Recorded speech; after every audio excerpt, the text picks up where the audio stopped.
আমি হব রাসূলুল্লাহ রওজার চৌকিদার হতে পারি যেন গো শাফাআত দাবিদার আমারি স্বপ্ন যদি হয় গো পূরণ ধন্য হবে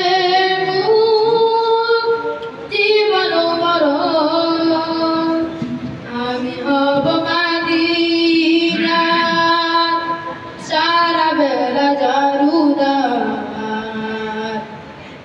রওজার কিনারে